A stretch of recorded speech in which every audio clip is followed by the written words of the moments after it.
Hola. John Ellison from Refi DAO. How was day 1 and 2 at Eth Barcelona for you? It's been fun. It's been delightful. I think the whole setup's been awesome. Like little details from the plants and the art and the cardboard setup. It's like really well considered. You can tell that the people who've built this truly care about this community and care about the planet.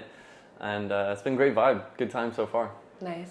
Do you have any favorite highlights? Maybe like a talk or a panel or just someone you met that were cool? Yeah, I think, I met this guy named Nicholas who's a solo GP investing exclusively in network states and kind of the future of cities. I was very interested to hear his take and that he's raised an entire fund on this thesis.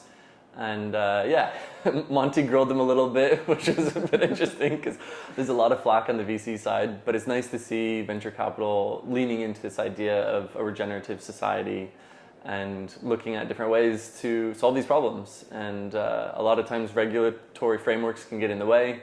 And so this idea of kind of starting from scratch and having an entire legal framework that's open source that you can really modify for your context is really interesting to me. So definitely a nugget of wisdom I'll take back to Lisboa, and we'll see what we can play with. Awesome. I have a little task for you. If you Sure. could design an NFT for Eth Barcelona, like it can be anything, Yeah. can you actually draw it for us? You want me to Something draw an little. NFT? Yeah. All right, yeah. That's cool. Let's We see. might sell it on a... I would try and do the Sagrada Familia if I knew how to do it, but I don't really know because I've never been there, so I'm gonna have to just draw some towers and hope for the best. All right, here we go. Here we go. Love that. Can you show us the This camera? is it. This is the first try. Love that. Let's talk about the topic of the conference. You know that last year it was solar punk. This year it's also lunar punk because there is a bigger focus on privacy, security, and maybe even the challenges that we have faced in the market over the past year. Yeah. So what is your reflection on that? Yeah, I think it's interesting. We have this notion of duality, of light and void, as is kind of referenced in the World of Warcraft lore from which Ethereum's arisen. And I think at times it feels like these things are deeply separate and polar opposites. But actually, I think they're integral parts of a broader whole. And I'm really appreciative to bring in the lunar punk side because I think we're starting to recognize that as we build these powerful systems, we also need to protect the individuals and the network as a whole, not only from bad actors within, but also from collusion and interference from outside.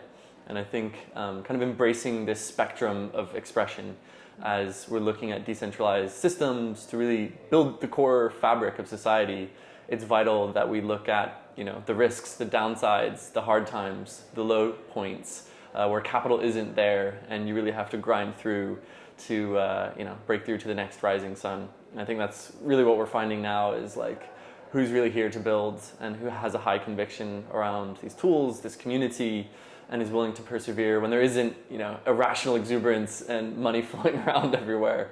So yeah, grateful for the balance, and I think as a whole our community needs to figure out how to integrate these two into a living system. That's a great take. So is this something that's also maybe shown in your work over the past year? Kind of this focus on, like both sides.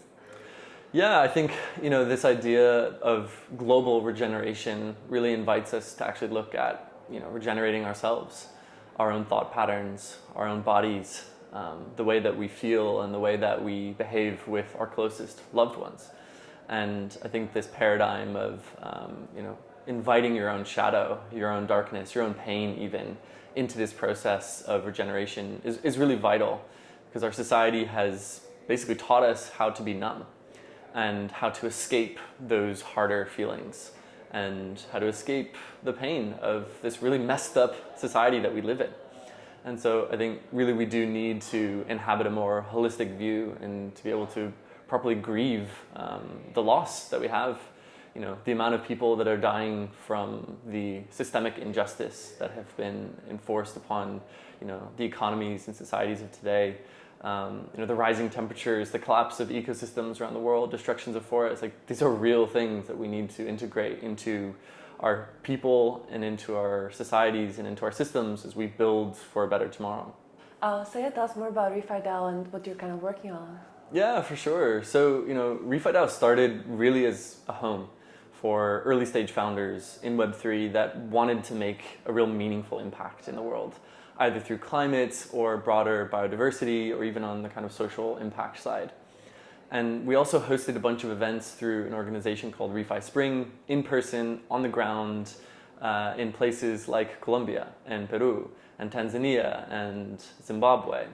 And what we found was that we had this beautiful online community gathering frequently and this network of in-person communities. We started to wonder, what would happen if you brought these together?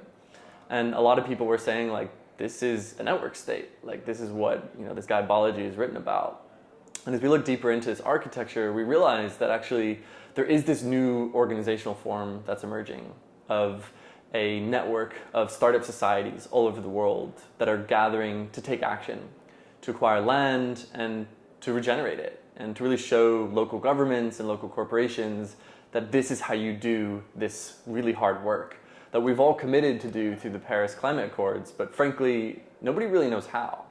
And so we're very fortunate to have 19 local nodes, Lisboa being the first, Refi Medellin winning the prize in the last round, and 17 others gathering regularly to really co-create this vision of a new Earth where people on the planet can actually live together in harmony.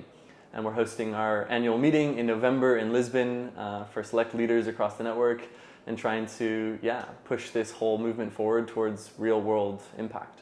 Where do you hope Refi DAO is going to be a year from now?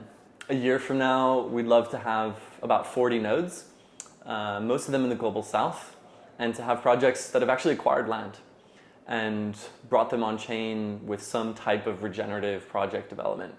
We'd love to have had a showcase or two at COP and to have a growing portfolio of initiatives with local institutions that are showing that actually we can work together. We don't need to be enemies, that these old world organizations are vital for this transition as well. I want to know, what do you want to see more of in the Web3 space? Yeah, I think more female leadership. I think it'd be amazing to see an increased diversity in the space across all dimensions. There's a lot of badass technical people in the space, which is great. And I think it'd be amazing to see people from all walks of life looking at Ethereum as this incredible infrastructure to build a better world. And I think as we see different people building and contributing to this space, we'll realize a much more resilient network and a lot more capacity to actually fulfill its vision and its truest potential.